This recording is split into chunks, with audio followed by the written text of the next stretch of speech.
How everybody doing today? My name is Katino Harris. I was born in the Henry Hornet Projects on the Northwest Side to Valerie Humphreys and David Harris. I have two brothers named David and Sean. The reason I'm telling y'all about my life and what I've been through because I just was recently diagnosed with PTSD 6 months ago. But I'm going to tell y'all why I'm struggling with PTSD as of today and what I'm going through and what it's doing to my life. And I'm going to tell y'all about the things I have overcome in my life. I'm going to take y'all back to when I was just a child. Now, mind y'all, I told y'all I was born in Chicago on the Northwest Side. Now, I've been through a lot. My mother was on drugs. She was doing crack and heroin. My father was barely around, so it was basically us raising ourselves. I learned how to cook fried chicken pancakes at the age of 6 for me and my brothers. Like, I took care of us, made sure that we was cool, even though I had an older brother, that was David. My little brother was Sean. I'm the middle child. You know, I done seen a lot from all type of deaths, man. Y'all wouldn't understand. Like, that messed me up in life. So, coming from that area, my mother would be gone majority of the time.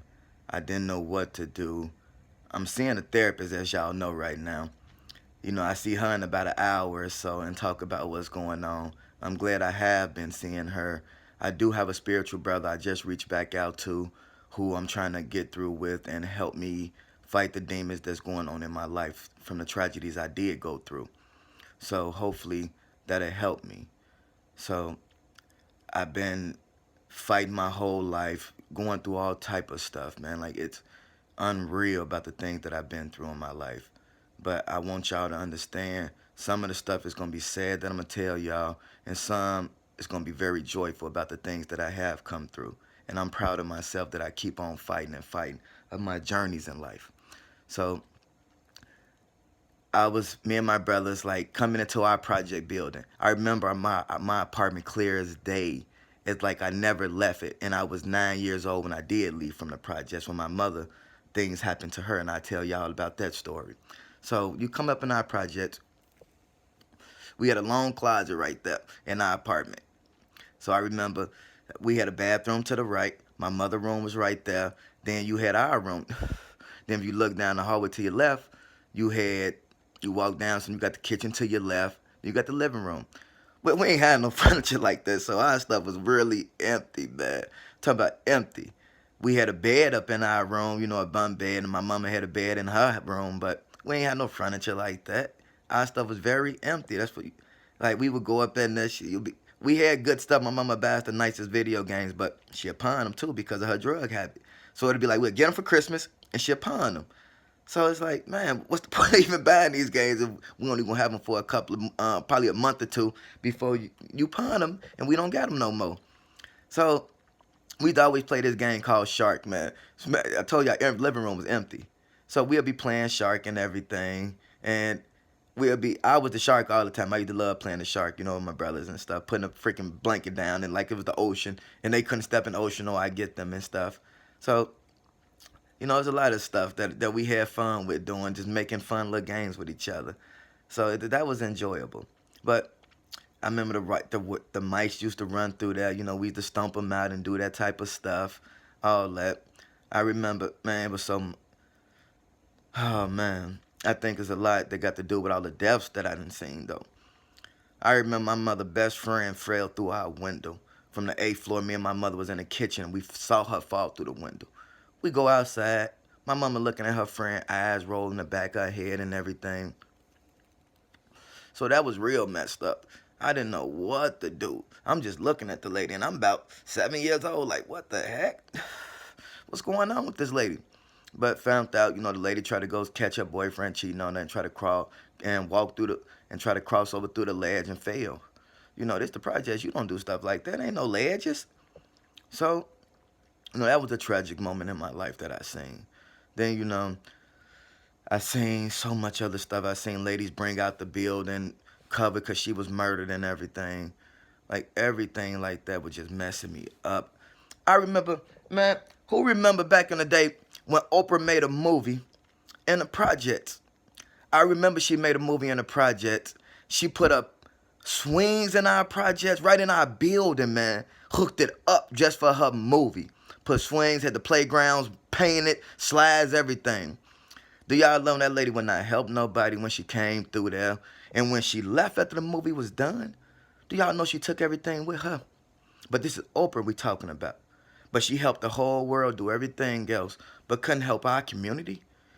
But you a black lady, and black people support you. But as a grown man now, me being 35 and realizing things in my life that I have been through, I want to help minds.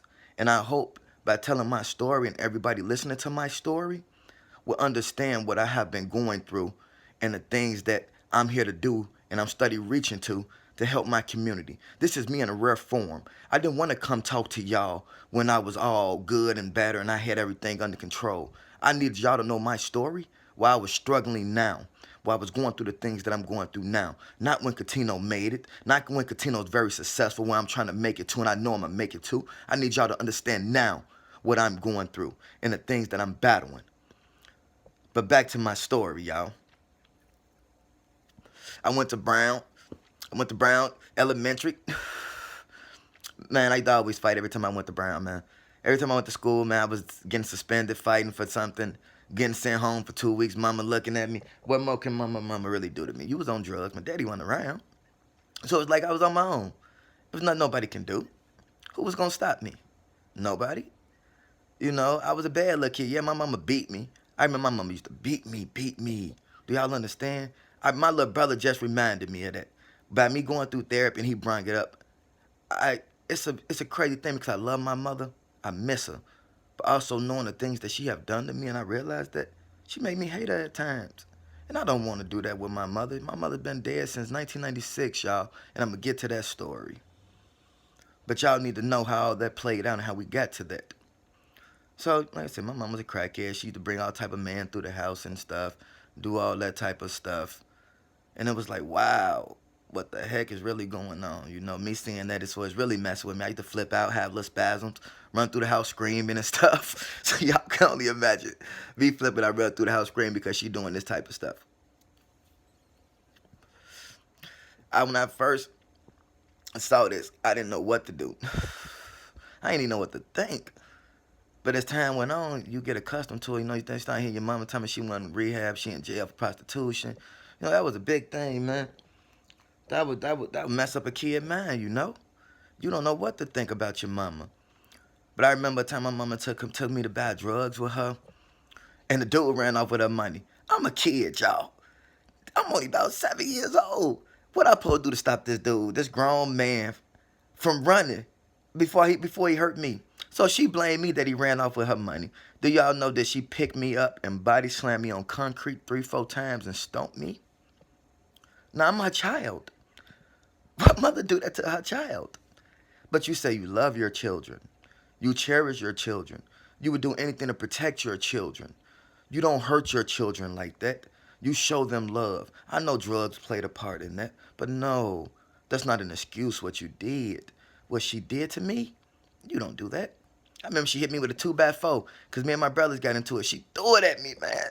Threw the 2x4 at me and swole my leg up. Did all that to me. Why would you do that? I was a firebug. That's why I got attention. So I would set stuff on fire. So one day, my older brother thought he was going to do it. Set some stuff on fire. So she blamed me. Do you know, she burnt my hand with the size of a tennis ball. I had to go to school and lie to the people. That was child abuse. You don't do that. Why you do that? So that was messing me up in the head already. That was making me not feel loved already. I didn't know what love was from even my mother. So what do you, like, I knew I loved her. I knew that was my mother. But at times, I didn't even know what love was from her. Yeah, she showed me love at times, that I can say. Because when I used to have real bad asthma attacks, that lady used to, she used to panic and run me to the hospital, sit up in there with weeks and months in the hospital with me when I had bad asthma attacks. So I know she loved me. But them drugs and what she was going through her own battles was treacherous. Was treacherous what she would do to me. My older brother, my little brother, she loved. But since I look like my father, she hurt me. And it's like, I didn't know what to do, y'all, as a child.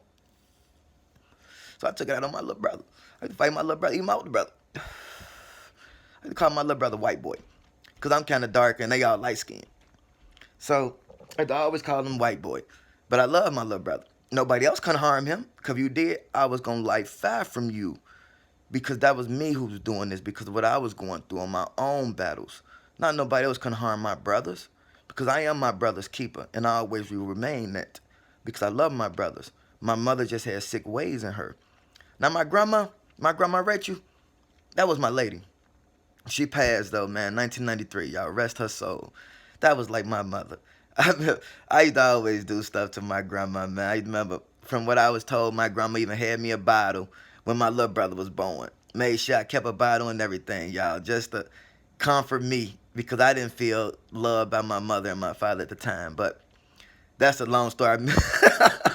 Y'all don't want to know when they took the bottle from me, man. They took the bottle from me at the age of 5 when my father said he fed it to the fireman dog. I kind of remember that though. I kind of do remember that a little bit when they gave my bottle to the fireman dog and stuff to get me off the bottle and stuff. That was the scariest moment of my life, but I'm glad they did. You know, they helped me become a bigger brother. But my grandma, I used to always go over her house to be with my grandma. She was always cook good dinners for us.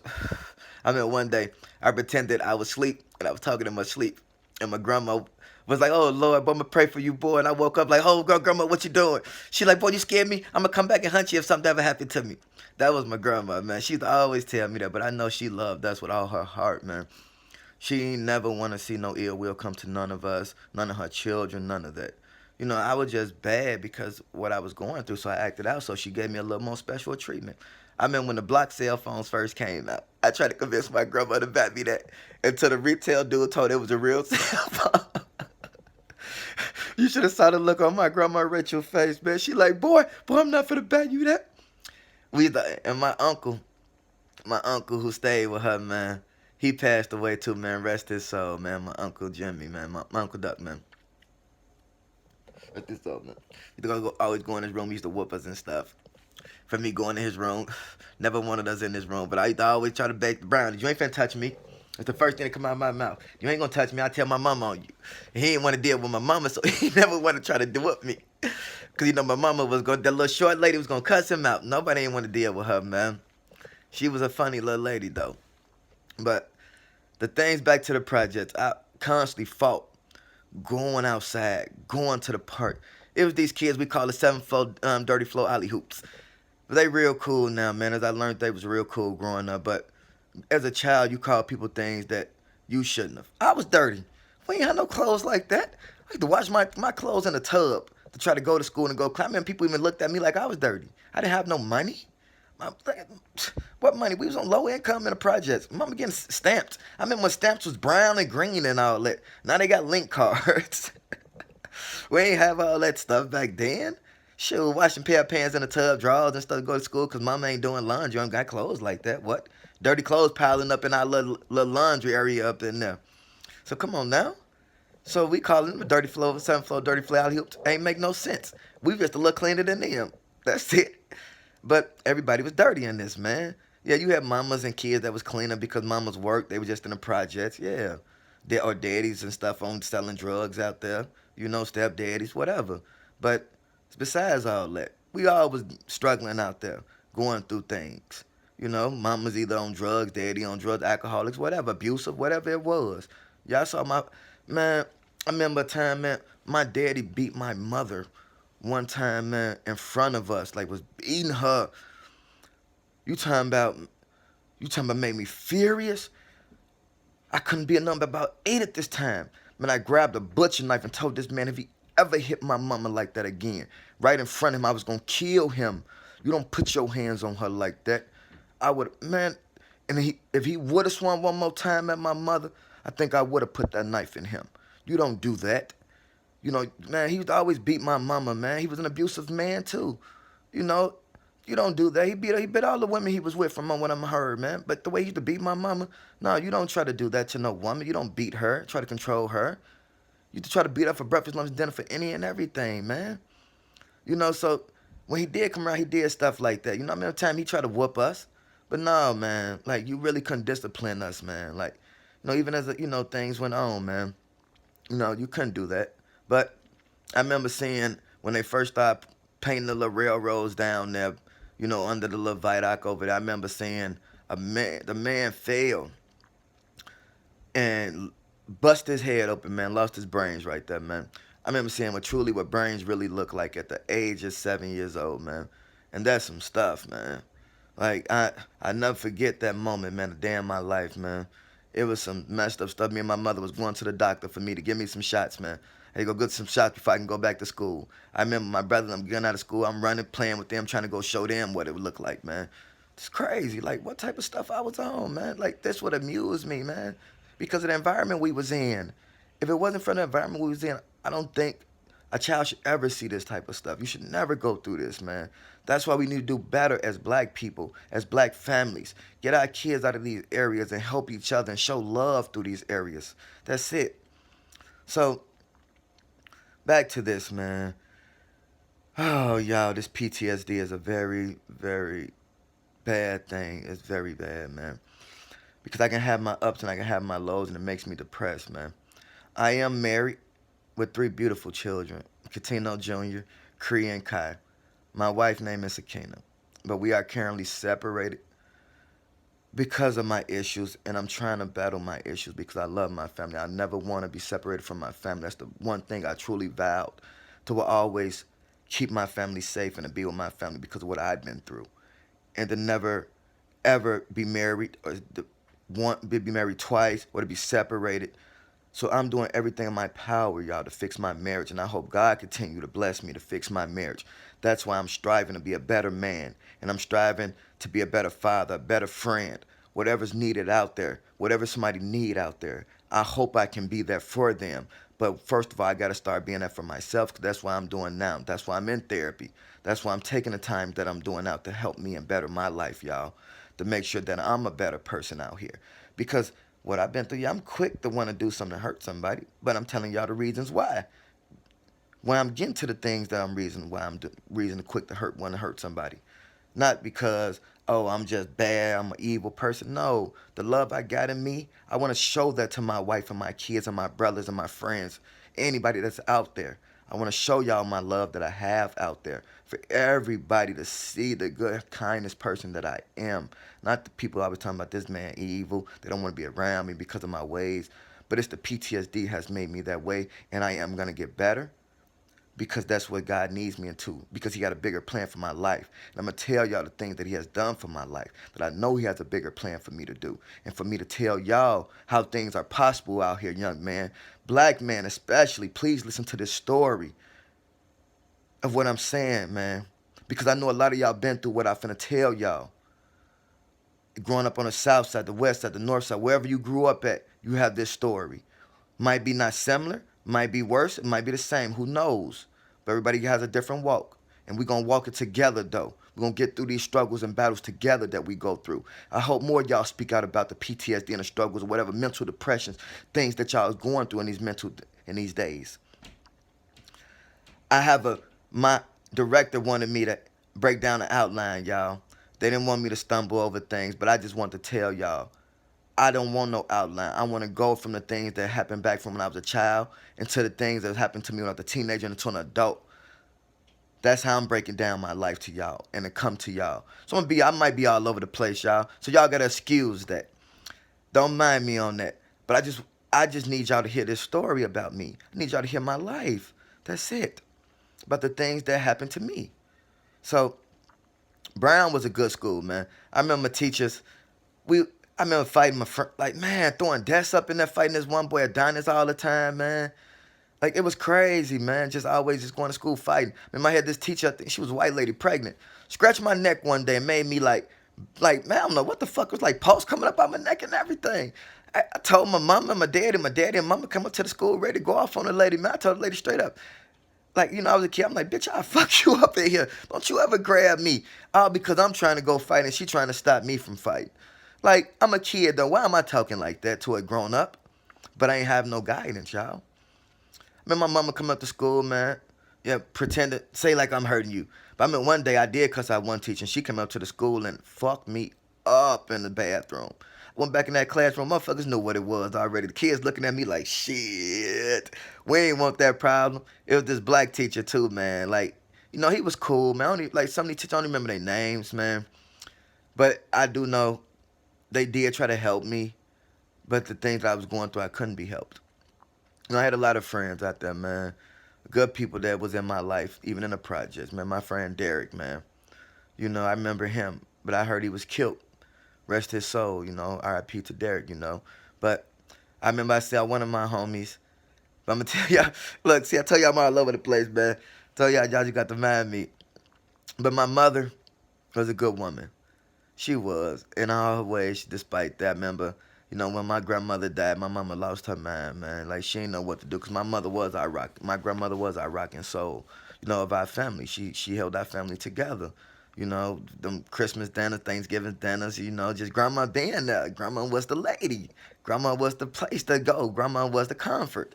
But that was the best times, man, of my life, man, remembering my grandmother and my mother, man.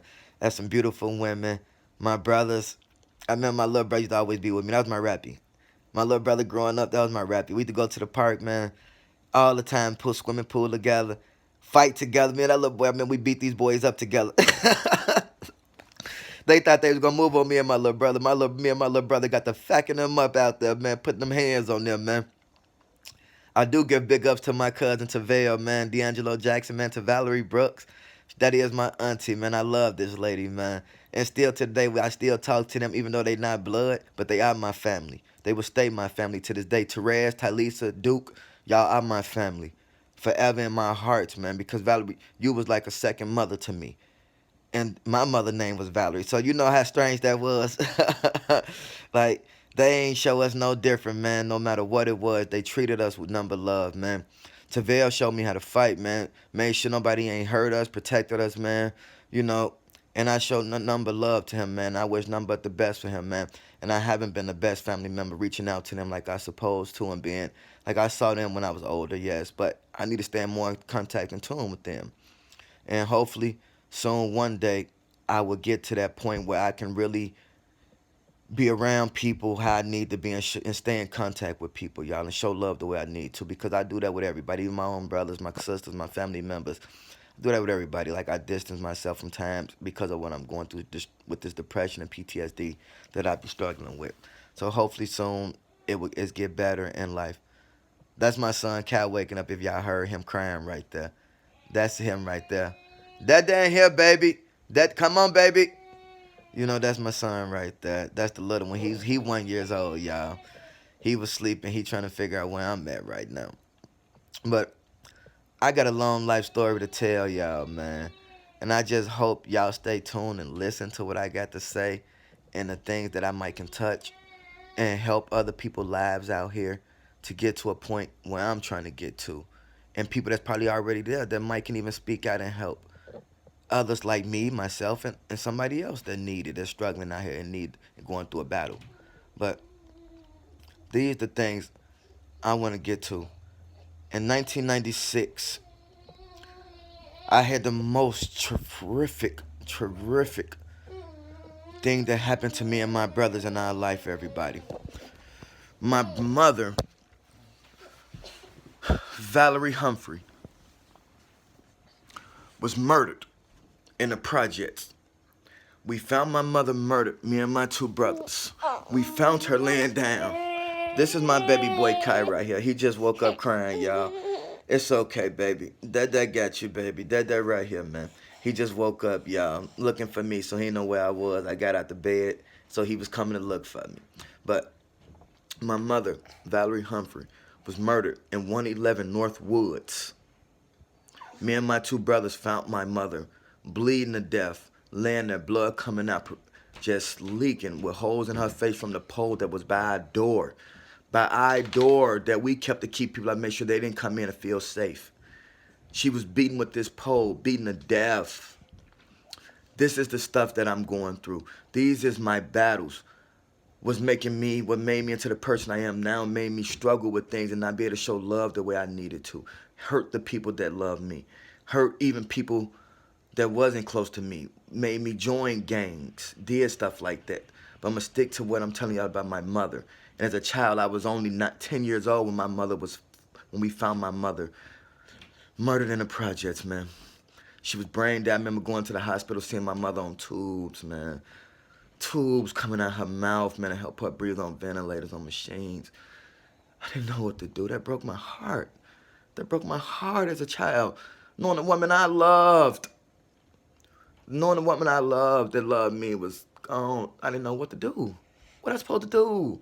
Who loved us? Who was going to help us? Who was going to protect us now? We didn't know who did this. I remember just running through the house screaming, my brothers, man. I remember just laying there next to my mother. Just standing there next to her. Don't know what to do as a child. Don't know what to do as a child. Sad, scared. No help, no father around. Just remember going to the next door, banging on the door, going to get Tavell, begging for Tavell to come back down to help us. I didn't know what else to do. Like, that right there alone would mess a child up. Y'all, do y'all know that? To find your mother, the woman who loves you the most, helpless, bleeding there, laying there. I still remember what my mother had on to this day, a green sweater. I remember what she had, her braids. I remember this, y'all. Like, how I dare somebody had the audacity to take this lady from us, and we would never know. This is my dog, y'all. This is my dog right here, Venom, y'all. He don't like to see me cry and hurt y'all, so he be trying to come right here and comfort me and stuff. But the things I have, that right there, man. Like, now y'all know the kind of things what got me to the PTSD, but the stories is greater than that, and the battles is greater than that, y'all. That's just a glimpse of something so horrific that can happen to a 10-year-old. And the man that I'm becoming, y'all will understand the battles that I have been facing in this life. But stay tuned, because there's going to be more to come from this. I don't want to keep rambling all over the place and trying to do that. My son is hungry now. I got to feed him, give him something to drink, change his diaper, feed the dog, because now they bothering me. Look at him. He just bothering my baby now, bothering me. But my name is Katino Harris. Please stay tuned for more of my YouTube channel to come.